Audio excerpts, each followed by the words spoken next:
हरिओम। गुरुवर को प्रणाम करते हुए आप सभी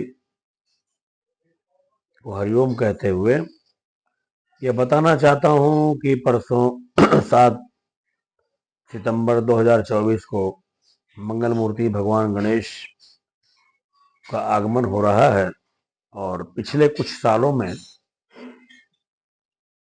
घर घर में भगवान गणेश विराजमान हो रहे हैं। इस अवसर पर स्वाभाविक है कि इतनी भारी संख्या में ब्राह्मण वर्ग का मिलना दूभर हो जाता है प्रतिष्ठा पूजन के लिए। मैं आपसे कहना चाहता हूं कि ऐसे में ब्राह्मण यदि नहीं मिल पा रहे हैं तो मैं कुछ उपाय आपको बता रहा हूं कि भगवान गणेश आपके घर में पधारें तो आप स्वयं ही उनका पूजन कर लें। पूजा की बहुत सारी विधियां हैं, पंचोपचार, दसोपचार, षोडशोपचार। तो अपने हाथ से यदि आप पूजन करना चाहते हैं तो गणेश जी की मूर्ति को पहले ठीक से रखिए, व्यवस्थित। मूर्ति रख लेने के बाद उनको प्रणाम करिए और हाथ में जल, अक्षत, पुष्प और कुछ द्रव्य ले करके मन से बोल लेना है, हे मंगल मूर्ति, हे भगवान गणेश, आज भाद्रपद की शुक्ल पक्ष की चतुर्थी तिथि को मैं अपना नाम लीजिएगा, अपने घर में अपने परिवार सहित आपकी पूजा अर्चना करने चला हूं। हे प्रभु, मुझे अपना आशीर्वाद प्रदान कीजिए। ये कह करके हाथ का जल अक्षत भगवान गणेश जी के चरणों में चढ़ा दीजिए। तत्पश्चात एक दुर्वा लेकर के थोड़ा सा उसमें घी लगा लें।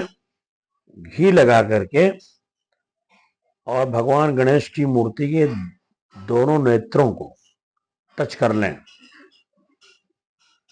टच करने के बाद दुर्वा बगल में रख दें।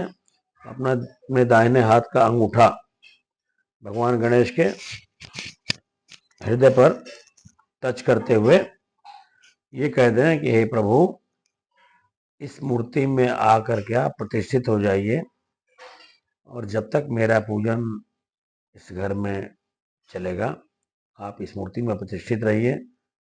परिवार सहित मैं आपको प्रणाम करता हूँ। ये कह करके अंगूठा हटा लीजिए। तत्पश्चात ये कर लेने के बाद कलश भी एक आपको रखना है। इस पर पंचपल्लव रहेगा ना, आम का पल्लव रहेगा, आम्र पल्लव, तथा एक नारियल भी रहेगा। कलश के नीचे थोड़ा सा चावल रख लें। ये करने के बाद कलश देवता को भी प्रणाम कर लेना है और लोटे में जल लेकर के उस जल से थोड़ा सा फूल लेकर के जल में डुबा करके भगवान गणेश जी के चरण में हल्का सा जल चढ़ा देना है। उसके बाद कुछ जल कलश पर भी चढ़ा देना है। जल चढ़ाने के बाद पंचामृत आपने बनाया होगा, दूध, दही, घी, मध और शक्कर मिला करके पंचामृत तैयार किया हुआ होगा, तो उस पंचामृत को भी भगवान गणेश के चरणों में जरा सा चढ़ा देना है, 2 बूंद, और कलश पर भी चढ़ा देना है। तत्पश्चात शुद्ध जल से थोड़ा सा उनको स्नान करा दें, चरणों में चढ़ा दें। ये हो जाने के बाद पंचोपचार की विधि मैंने बताया, गंध, पुष्प, धूप, दीप, नैवेद्य, ये ध्यान रखें। उसके बाद भगवान गणेश जी को यज्ञोपवीत आप अर्पित करें, जनेऊ चढ़ा दें, पहना दें। तत्पश्चात गंध, चंदन, अबीर, गुलाल जो भी आपके पास है, थोड़ा सा चुटकी से लेकर उनके चरणों में चढ़ाएं। माथे पर तिलक थोड़ा हल्का सा लगा सकते हैं, इस तरह से कि मूर्ति खराब ना हो। ये करने के बाद थोड़ा सा चावल उनके चरणों में चढ़ा देंगे। तो हो गया गंध। पुष्प, फूल चढ़ाइए, माला पहना दीजिए, कलश को भी फूल चढ़ाना है।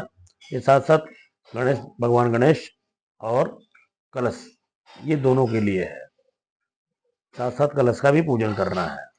ठीक है, हो गया। गंध, पुष्प, धूप, धूप दिखा दें, अगरबत्ती जला लें। और ये दिखाते समय गंध पुष्पम समर्पयामि बोलना है।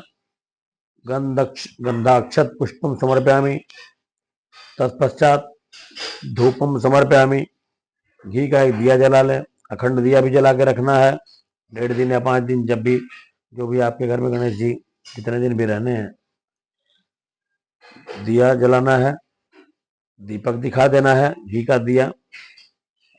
दीपम दर्शयामि ये कहते हुए दिया दिखा करके रख देना है। फिर अपने हाथ पे जल लेकर के हाथ धो लेना है।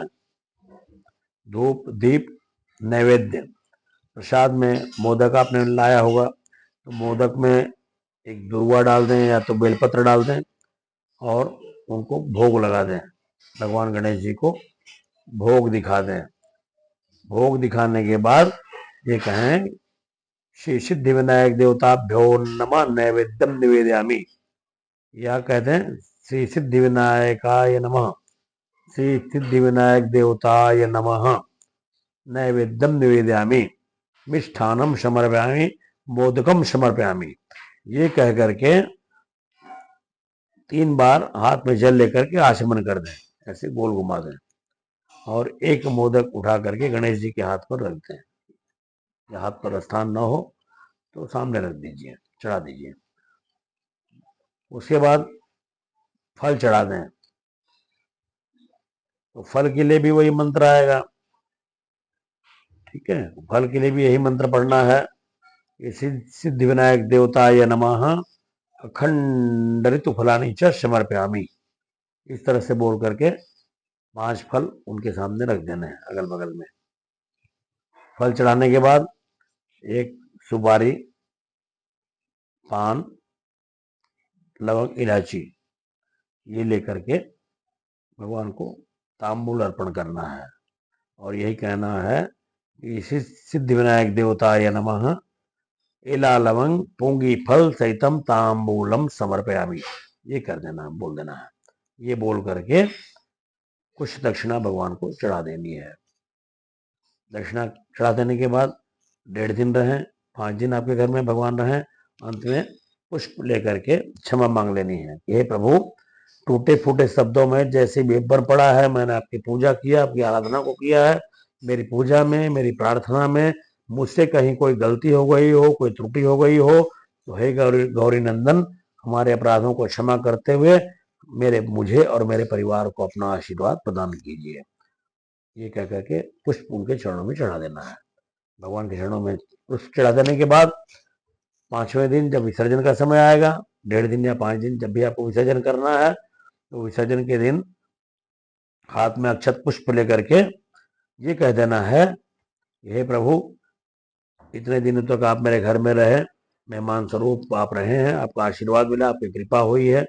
आशीर्वाद मांगते हैं कि आपकी दया, आपकी दृष्टि, आपकी कृपा सदा ही मेरे घर पर, मेरे परिवार पर बनी रहे। हे प्रभु, आशीर्वाद दीजिए, हमारा पुरुषार्थ बना रहे, हमारा सामर्थ्य बना रहे, सालों साल इसी तरह से आप हमारे घर में आए, खुशियां लेकर के आए और हमको खुशियां दें।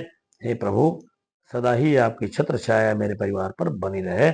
यह मंगल कामना करते हुए हे प्रभु, हम परिवार सहित आपको प्रणाम करते हैं और आज हम आपका विसर्जन करने जा रहे हैं। और बोल देना कि आवाहनम न जानामि न जानामि विसर्जनम, पूजा चैव न जानामि क्षम्यता परमेश्वर। ये कह करके अक्षत पुष्प भगवान के चरणों में चढ़ा दीजिएगा और 3 बार, 2 बार जिस पर गणेश जी बैठे हैं उसको आपने आगे खींच करके फिर पीछे ले जाना, फिर आगे ले आना, फिर पीछे ले जाना और तीसरी बार उनको उठा लेना और उनका मुख आपके घर की तरफ हो। चौखट के बाहर जाने के बाद मुख उधर की ओर घुमा लेना और तब उनको विसर्जन के लिए आप ले जा सकते हैं। तो मैं उम्मीद करता हूं कि जो कुछ भी मैंने बताया है, ये पंचोपचार विधि से पूजन, ये यदि कोई ब्राह्मण आपको नहीं मिलता है तो ये पूजन आप अपने हाथ से इस तरह से कर सकते हैं। भगवान इसको स्वीकार करेंगे और आप पर पूरी पूरी कृपा मिले बरसाएंगे। आपको बहुत बहुत शुभकामना। धन्यवाद। हरिओम।